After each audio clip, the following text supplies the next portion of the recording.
You know, I made a few predictions on what this chapter was going to be. And for the most part, I was dead on.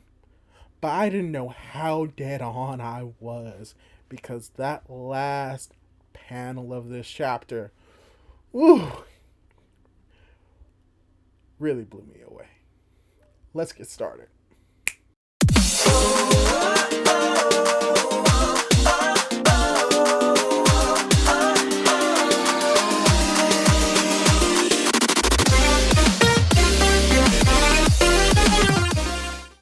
Hey guys, how's it going? It is your boy, Big Blue Drew, 97 here, coming at you with another manga review for My Hero Academia Vigilantes, manga chapter 88, titled Intruders. So, you know, there are intruders here. I wonder who this intruder is. It's actually intruder, but I wonder who this intruder is. It's actually not who you think it is. Oh, that's who you think it is? No, it's wrong. But anyway, when it comes to this chapter of My Hero Academia Vigilantes, it was pretty much like by the books. So it's not like a really fantastic chapter, but it is still a good chapter for Vigilantes, mainly because, like I said, a lot of what I predicted last chapter happens in this chapter. Even something that I thought would be further down the line in this flashback is actually closer than I would have predicted. So I'm going to get more into it when it comes to the actual review. But before we get into the review, I'd like to ask y'all to subscribe to my YouTube channel, Big Blue Drew 97, if you enjoy this content, if you enjoy my manga reviews, and if you do, maybe want to leave a like and leave a comment down below on what you thought of this chapter. And when you're done with that, I can start. Okay?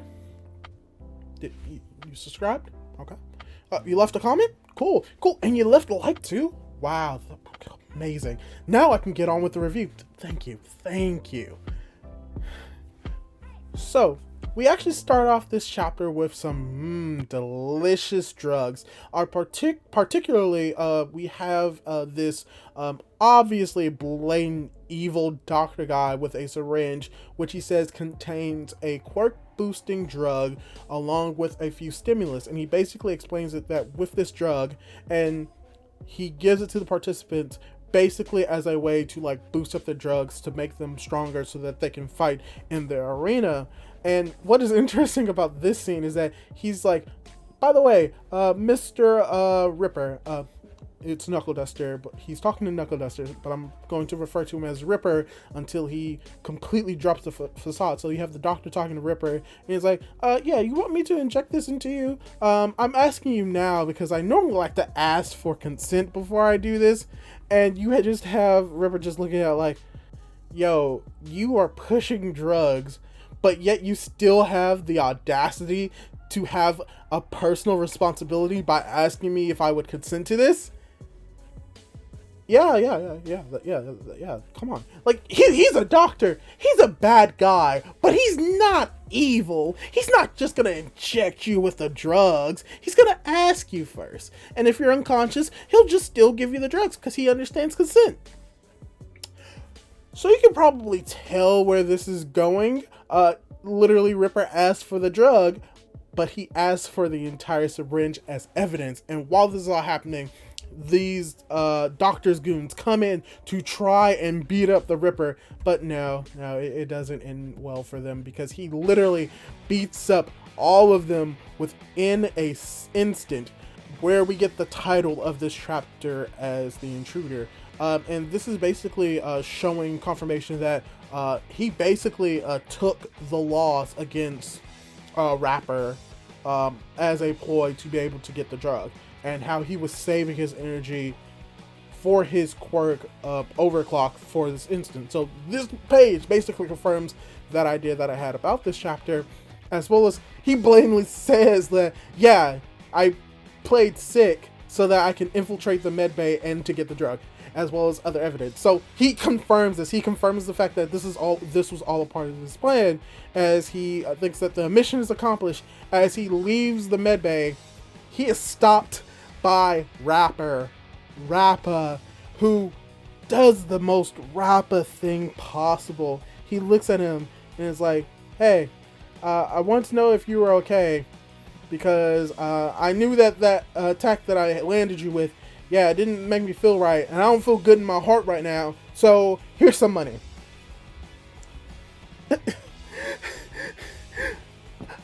I think this chapter proves that, like, yeah, Rappa is, like, just violent incarnate. He wants to fight. He wants to die fighting against someone. But, like, he has his own code. Like, he's like, yo, I know you were faking it. Like, I know, like, you could take some hits. I don't feel good about it. So here's half the prize money. And then you just have Ripper just looking at this guy like, are you serious? Like, what? So you have Rappa who's basically trying to convince Ripper to fight him again in, like, a real, like, death match. Which, you know, Ripper, as in his undercover facade, does not want to do that. And you just have Rappa who's just, like, pushing him towards it. And he's like, come on, man, I know you really enjoyed fighting in that arena. I just have this feeling that, like, you're faking this. Like, you really want to fight someone. You just really like fighting. And you just have Ripper's like, no, that's not me. And Rapper's like, no. I can tell. This is definitely you. You just really love the fight. You just need to let loose. Like, when I was punching you, man, this is great. Man, you need to stop faking it. Let's fight again to the death. Rappa doesn't get it. But you know what? He does have a point, though. Even though at this moment in time, Ripper, Knuckle Duster, O'Clock, whoever he is at this moment, he believes that he does not have that type of mentality inside of him. But we as the readers, we know that that is false, or at least it is not. It is going to be true later on, where we do see that he does love the violence, that he does like beating up on people, but when it comes to the differences between Knuckle Duster and the Ripper, O'Clock, these are two different people that has, and the reason why one became the other could just be to one incident, one circumstance that just led down that path. And I think we are going to see what that incident is. As I said before, we are going to see how O'Clock became Knuckle Duster, and we're just seeing that progression more and more. We're seeing, like, what was different now and see how that's going to be changed. And that's basically what Rapper is, like, saying, that the Knuckle Duster that we know in the present, or knew in the present, because we don't know if he's alive or if he's dead, that was always a part of O'Clock, but it was hidden, or he just didn't know it existed, because he already had this other person, this other ideas, these other, like, facets of himself that were more relevant, that would have been taken away from him when he lost his quirk. So you just have Rappa who's basically talking Knuckle Duster, trying to get him to fight, as Ripper in this instance is like, yeah, no, I'm not gonna face you again. Yeah, sorry, bye. Just thinking about how crazy Rappa is, as we cut over to the fighting arena once again. And from here, we have some individual jumping out of the crowd, jumping into the cage match. Rapper and Ripper are confused about this, and he has this person who's talking about how, man, oh man, I'm really itching. Man, I got a nose for this. Man, I knew there was a fight here. Y'all leaving me out of this. As you have the announcer basically saying, like, yo, a school girl is intruding into this arena. Yeah, you thought the intruder was Knuckle Duster, aka O'Clock, aka Ripper? No, the intruder is a young schoolgirl in a schoolgirl uniform. And who may this individual be? Well, it's obviously Mirko, I mean Tiger Bunny. As in, she is a bunny that is also a tiger. Or is she a tiger that's a bunny? Weirdly enough, I think Tiger Bunny, that is actually a reference to another superhero based, I'm not sure if it was a manga, but I know it was an anime, Tiger and Bunny, and I think this is what this is referencing, her disguise as Tiger Bunny. But yeah, no, this is obviously Mirko. She calls herself the masked mystery beauty, Tiger ... Bunny, but no one is believing her. Like, everyone's looking like Tiger, but like, what, wait, how can you be a tiger? You can be a tiger or you could be a bunny. You can't be both. And she's like, I'm both. Well, I'm more of a tigerish bunny. And everyone's like, what does that mean? But everyone comes to this realization like, wait a second, I feel as if we've seen you before. Oh yeah, you're Usako.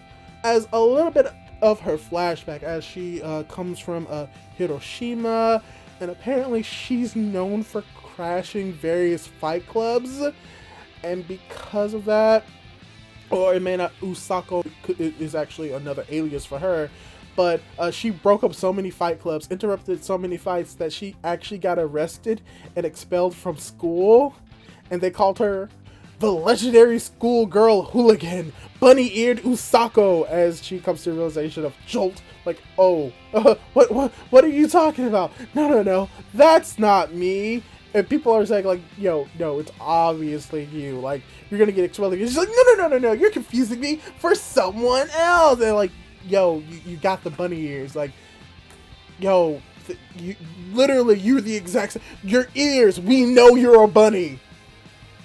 And she's just like, oh, damn. Well, never mind. I'm here to fight. I'm here to rumble. Come on. And everyone in this audience is just like not taking her stuff. Even like the fighters in the ring, where you have Umida Siberian and Metro Naba Crusher,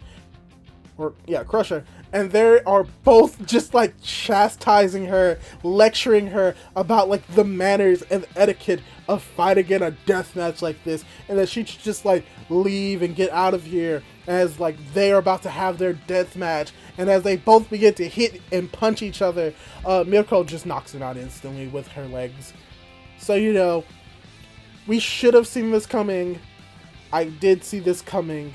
And as she says this, she announces to everyone in the crowd about how, with her giant bunny legs, that she declares war on everyone here. So come and fight me in this arena. And weirdly enough, people in the crowd are into it. They begin to jump into this cage match. Some of them are probably thinking of doing some weird stuff with this young girl. Two of them have either hearts surrounding them or their eyes are made of hearts.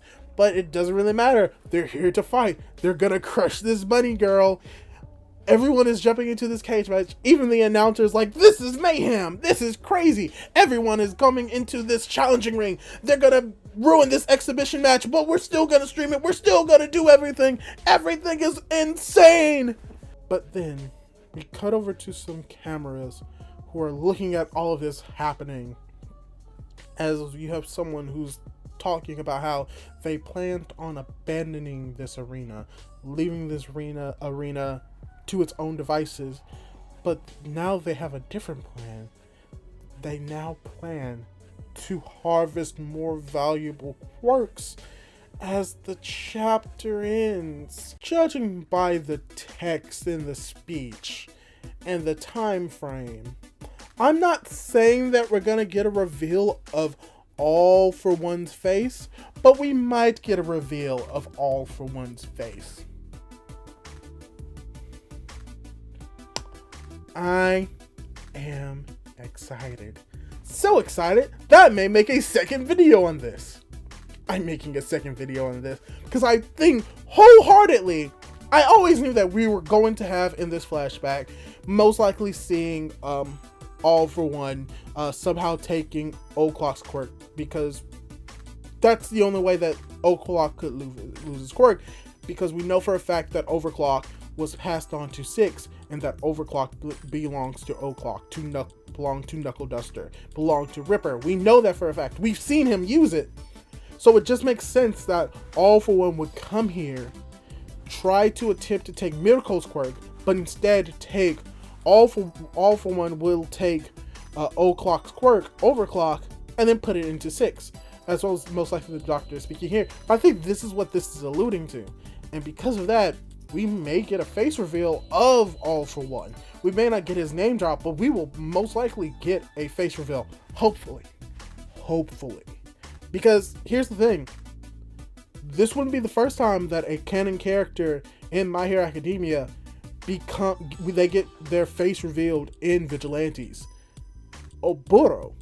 We saw Oboro's like full face in Vigilantes before we saw it in My Hero Academia. So it's a possibility. I'm gonna make a theory and predict it. And if I'm right, You heard it from me first. But yes, overall, I thought this was a really average chapter with like a very like poignant ending of this chapter, but that's mainly because a lot of what I predicted was happening in this chapter. We saw that Knuckle Duster Ripper uses Quirk to basically acquire evidence of the wrongdoings, acquire the drugs, and even in the present, we understand that he's always had this fixation on Quirk boosting drugs. So it makes sense that he would have a plan to try and acquire evidence of the Quirk boosting drug, as well as to try and shut this place down, as well as it was his plan to lose to Rappa so that he would be taken in by the doctor and be able to acquire the evidence.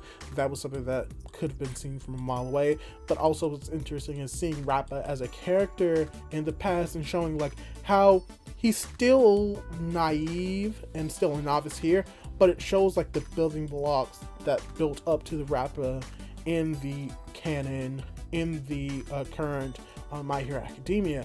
This is showing like how he became that, and the things that have changed and things that have stayed the same. So that was cool. And just seeing Mirko as a younger like version of herself, and seeing that she's always been crazy and that she will probably remain crazy for a long amount of time, but just seeing like more personality out of her, just seeing her like express like different emotions, like we've probably seen more emotion out of Mirko and Vigilantes, different like emotions out of Mirko and Vigilantes than we've seen in My Hero Academia, and just seeing more of her is just amazing. Even though it's a younger Mirko, she's still like best bunny girl in My Hero Academia.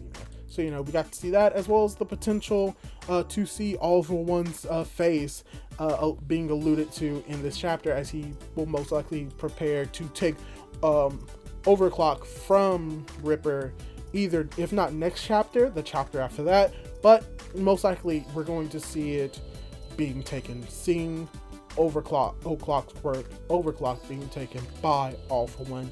Can't wait to see that. I know that would be a banger chapter. Really thought this was a good chapter. Nothing really special about it. Hopefully you enjoyed this chapter. Hopefully you enjoyed this review. Hopefully you enjoyed this video.